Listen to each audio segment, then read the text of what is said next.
Welcome to another coding challenge. Today we're going to try and create this Starfield. Let's get started. So I've created a new sketch called Starfield and I'm going to add a new file called star.py, and this is going to be used for the star class. So let's create that class star, and the constructor method is called init, and we're going to have an x and a y, so self.x equals, let's just set it to 10 to start with, self.y equals 20, and then we're going to have a draw method, and inside here we are going to draw this. Let's draw it as a white star, no stroke, and we'll create it as a circle at self.x, self.y with a radius of 4. All right, and then over here we are going to go from star import star, and let's set the canvas size. Let's use a parameter size, so I'm going to set that size equal 400. That way we can just change this in one spot here, that 400, and then everything will update. Let's just go star equals star and star dot draw. All right, let's see what happens. Oh, there we go. Nice, we got our star. And if I do it again, perfect. All right, so that's got one star, but obviously we need lots of stars streaming towards us. So what I need is an array or a list in Python. So let's go stars equals a list, and for something in range, let's make 50 to start with. Stars.append a new star. Great. And then let's create our animation loop. So while true, let's clear the background to black for the star field. And then for star in stars, star.draw, and then let's sleep for 1/60th of a second. Great. And if you run this now, we should have 50 stars, but they're all at the same position. So what we probably want is at the start for them to start at random positions. So let's make that happen. So I'm going to use the randint function, which is part of the random library. So from random import randint, and then here we'll set it to a random integer. And all right, now here's an interesting point. Okay, let's stop and think about this. So I've set a size variable to 400, and then I've created my canvas 400 by 400. Now I want the stars kind of spanning out from the middle, going out wider. So what I really want is, instead of 0, 0 being the bottom left corner, which it normally is in PyAngelo, I want 0, 0 to be in the middle of the screen. And I can do that with the translate function. But what that means is that if it's a positive, if the star has a positive x, it's going to go to the right, a positive y, it's going to go up, but a negative is going to go to the left, and a negative down. So I can have 200 pixels on each side. So I might need to store that 200. So I'm going to create one and call it maybe bounds. That's a good enough name for it. So back over here, after I do size equals 400, I'm going to say bounds equals size divided by 2. And then when I create a new star, I'm going to pass in the bounds, so the 200, and then in my star,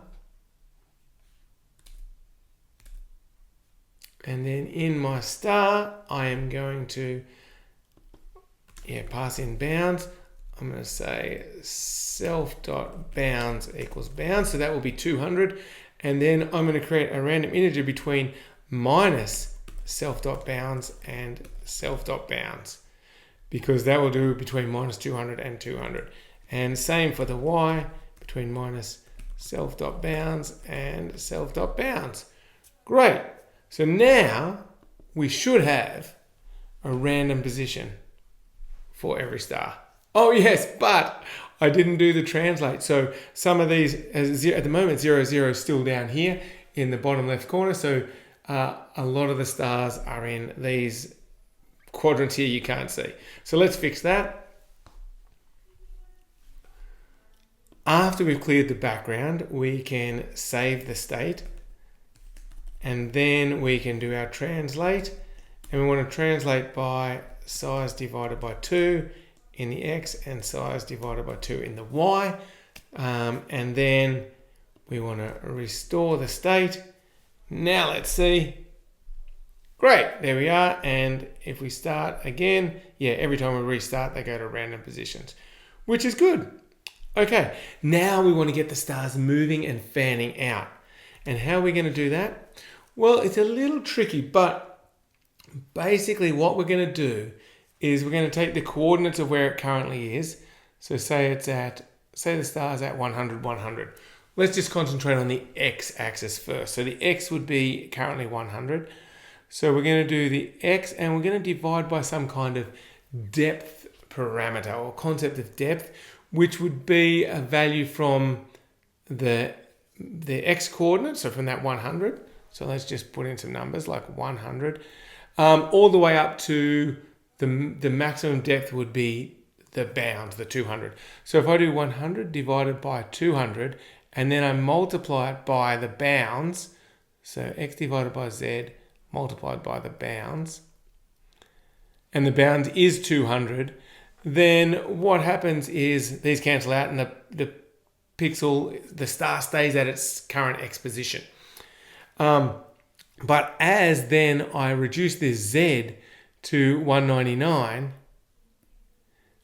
this number here, I'm dividing by a smaller number, so this number gets bigger, and so then the x starts moving out a little bit towards the edge. But it moves slowly at first because the way that division works. And so we'll go down to 198, then, or depends how fast we want this to happen.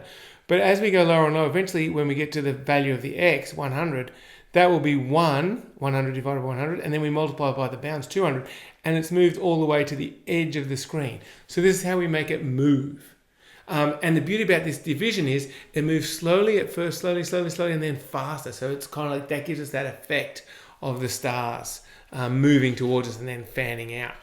All right, let's try and implement that. So in our draw here, instead of just drawing the circle at self.x and self.y, we need to calculate new positions. So let's go x equals self.x divided by, we need this concept of the z. So let's set that up in the init. Let's go self.z equals, and initially we want random depth so they don't all start at the same depth. So let's go for a random integer.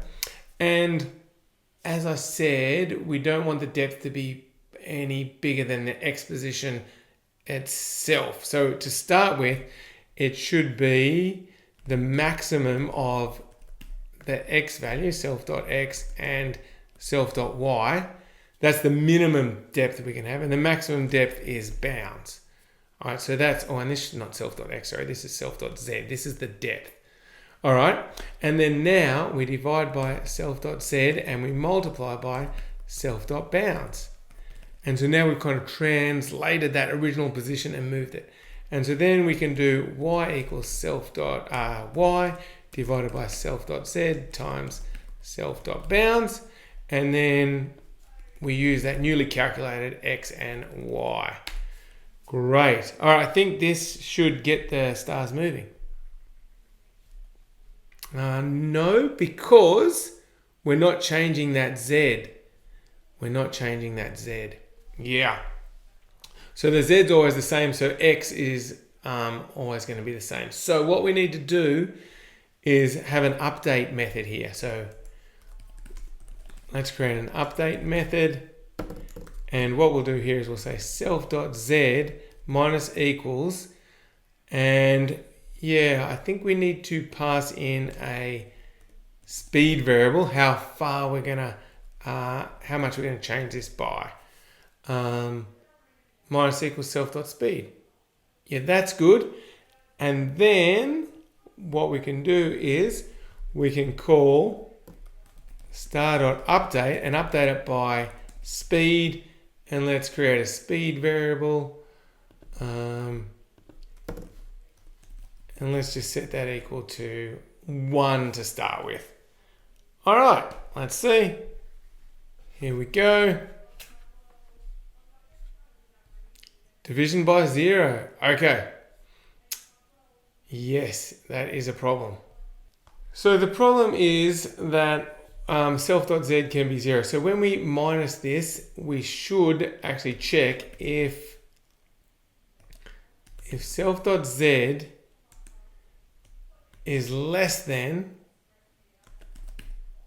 self.x or self.z is less than self.y, that means it'll have either gone off the x-axis or gone off the y-axis. So that means with the star's gone past our vision. So to make it respawn in a sense, we want it to go back to its maximum depth. So self.z then should equal the bounds, self.bounds, self.bounds. And we should reset the x and y to a random position. So self.x, yeah, we can just copy these two lines of code.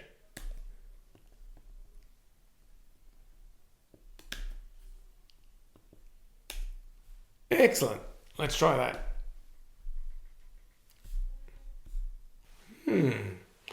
So how can self.z be 0 here? Because, oh yes, okay, yeah. The problem is, remember, I actually made 0, 0 the center. So if I've got something over here, it's a negative x value. If I've got something down here, it's a negative x and a negative y value. So what I really want to do is check if it's less than the absolute value of self.x or the absolute value of or the absolute value of self.y. Yes. All right. Now that should work. Let's test it out. Yeah. All right. Now this is starting to look okay, but the stars just look like they're suddenly appearing, and there's no really the size should be dictated by the depth. Like when the star's further away, it should be small, and as it gets closer, it should get bigger. So yeah, so it should start, like here, if it's further away, it's smaller, and as it gets closer, it gets bigger. Yeah, like that. Look at that. So let's do that. So we need some concept of a radius here. So when we're drawing this, let's create a radius that is going to equal to the self.z. We kind of want to map that to a range. Let's go map to range. It's a Piangelo function. We take the self.z, which can be between 0 and bounds. And if it's at 0, does 0 mean it's the 0 mean it's really close to us, or does it mean it's far away? The larger number, when it's the bigger number, it means it's further away, and as it gets smaller, it gets bigger. So we want to map, Sorry, so as it gets closer to 0, it's a bigger. So maybe we'll map that to 4, and then if it's at bounds, we'll map it to 0. So self.z can be between 0 and bounds, and if it is closer to 0, we want it to be the 4, otherwise we want it to be the 0. Great, and then here, instead of doing 4, we'll just say R. All right, let's try that out. All right, got a little problem. Bounds not defined. Oh, self.bounds. Self.bounds. All right. That is actually starting to look good. Couple of things. I want to be able to add more stars and adjust the speed. So the beauty about the way we've done this is we can just make here, let's make 500 stars. There we go. And the speed, let's adjust that depending on where our mouse is. So if our mouse is over here, have a speed of 0. If it's over here, have a faster speed, maybe like 50. So what we can do is, inside our animation loop, we can say speed equals map to range, the mouse X, so the location of our mouse on the X-axis, and that's going to be a value between 0 and the size. And we want to map that between a speed of 0 and, let's say, 50. All right, so now, all right, so here's, oh yeah, look, really slow down, and then we can make it faster. Woo! Okay, now, what would be really cool, actually, is to add a line between the previous position and the next position, so that when it's going fast, you see that streaky behavior. So to do that, we need to store the previous Z value, how deep it was on the last time it was, it was animated. So let's do that. So over here, let's create a self.previous Z when we create it, and that's when we create it, it's just going to be equal to self.z, and same when we reset it, respawn it, self.z. And before we actually update it, we need to say self.previous z equals self.z. Great. And then when we're drawing, we calculating the new x and y, we also need to calculate the previous x and the previous y based on the previous depth. There we go. And then what we can do is, after we've drawn the circle, we can say stroke white, and we can draw a line between the previous x, the previous y, the current x, and the current y. All right, let's try that. Woo! Yeah, look at that. Oh, that looks much better. And then we slow down. And notice when we slow down, we don't see the lines very much because the stars haven't moved very much from one point to the other. So you don't see it. But as they're moving faster, you see the lines. Oh, that is looking really cool. All right. Thanks for watching. What you can do now is maybe you could create it so that it is a different color, like a darker color when it's further away. And then as it gets closer to you, it brightens up. That'll be one cool effect. Let me know if you come up with any others. But thanks for watching. I'm really happy with this Starfield. And I will see you in the next video. Bye.